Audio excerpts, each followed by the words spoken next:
It's a lot of stuff that Fredo don't know about. Fredo my cousin. It's a lot of shit that niggas don't know about. It's a lot of shit this nigga don't know about.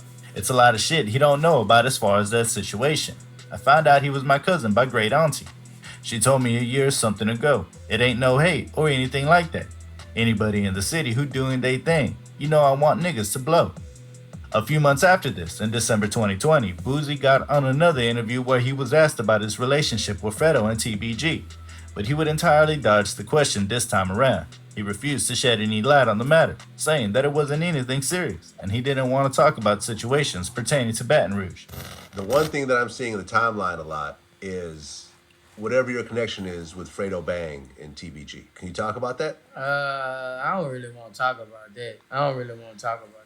You know, it ain't nothing serious. I don't talk about Baton Rouge. Despite all of this, and the fact that Boosie seemed to be avoiding him at all costs, Fredo didn't give up on trying to connect with him, and it wasn't long before his persistency was rewarded. He finally got to talk one-on-one with Boosie after the two met at an airport in Atlanta. After the conversation, Boosie then gave Fredo his number, with the promise they were going to work on some music projects together. Well, Fredo called that number given to him, but Boosie never picked up. During an interview, Fredo even felt that Boosie might have given him a wrong number, but regardless of this, he stated that he really wanted him and Boosie to make music together. I ain't gonna lie, I think he just gave me a wrong number. You think? I think so. Don't stamp me on it, but I think he gave me a wrong number. I do want a verse from him though. I would like the verse if he ever responds to me. Now, during a different interview with the Breakfast Club, Fredo gave some hints as to why Boosie was seemingly avoiding him. Well, the reason for this is because Boosie isn't a big fan of the crew Fredo's affiliated with. So, what was Boosie's history with this crew, and how did it affect his relationship with Fredo? A look into the not-so-distant past will provide some of the answers. The group Fredo is affiliated with is known as the Top Boy Gorilla, or TBG for short. This crew has been around since the 90s, and surprisingly even had a great relationship with Boosie Badass. The founder of TBG was a guy called Lil Ivy, and he and Boosie were pretty close. Lil Ivy was also a rapper, and he and Boosie were at the time making waves locally in Baton Rouge, but Boosie was much more popular at the time. Boosie was signed to Trill Entertainment at the time, but in 2005, fortune smiled on him and he got a major record deal with Warner Brothers Records. This was a major milestone in Boosie's music career, but it would also signal the beginning of some major problems between him and TBG. Word on the streets is that after this, Trill Entertainment tried to sign Lil Ivy, but for some reason, Boosie allegedly did not let this deal happen, and this situation allegedly began to cause a rift in Boosie and Ivy's relationship. Well, a few months down the line, Lil Ivy was shot and killed. This incident occurred in April 2005, and according to reports, a patrol officer who was driving through the area noticed a car that crashed into a pillar. The officer moved closer to investigate the accident, but the situation turned out far worse than he expected. Inside the car were Lil Ivy and two other men by the names of Kevin Henderson and Joshua Thomas, and all three of them had been shot. Authorities believe that someone had pulled up beside the men's car and then opened fire. Also, a fight had broken out at a club earlier, and authorities believe that the shooting and the fight was tied in some way. Well, word on the streets is that on the day that Lil Ivy got killed, Boosie had allegedly been at the club with Lil Ivy, but then a fight had broken out at the same club, so Boosie had to leave. And it was after the incident that Lil Ivy was shot and killed. After this, word started going around that Boosie allegedly had something to do with Lil Ivy's death because of the label issue that was on ground before he was killed. Boosie has since denied this allegation, but it still didn't stop Lil Ivy's son and nephew from coming for him years later. Lil Ivy's nephew, Lit Yoshi, is affiliated with the TBG crew, and during an Instagram live, he came out to throw shade at Boosie and even accused him of being the reason why Lil Ivy got killed. During the live, he also alleged that TBG was Boosie's muscle, but after Boosie became successful, he didn't extend a helping hand because he wanted all the success for himself. Lit Yoshi also addressed another issue on the IG live, in which he believed Boosie had been dissing him. So what was this about?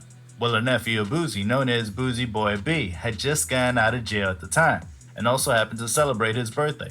In a post on Instagram, Boosie had tagged his nephew, wishing him a happy birthday, and in the process referred to him as the real head youngin'. Well, as it turned out, Lit Yoshi wasn't pleased about this because the real head youngin' was a title he reserved for himself, and he felt disrespected by Boosie, addressing someone else with that title. Birthday, this is the real head. Man, nigga know I've been calling myself head younger before G Money and before G died, I've been saying Head Youngin. And that nigga know. Oh, you went there to little Jose. Lit Yoshi wasn't the only Lil Ivy family member that had issues with Boosie and threw shots at him. Lil Ivy's son, Lil Ivy Jr., also made claims similar to Lit Yoshi's own about Boosie. In an IG Live, Lil Ivy Jr. said that Boosie did all he did because he allegedly wanted Lil Ivy's spot back in the days. Now, during an interview a few years back, Boosie claimed that he adopted Lil Ivy Jr. after his father was shot and killed. You have 8 biological children, Yeah. but you have 2 other children Yeah, who I that you adopted. take care of. Yeah.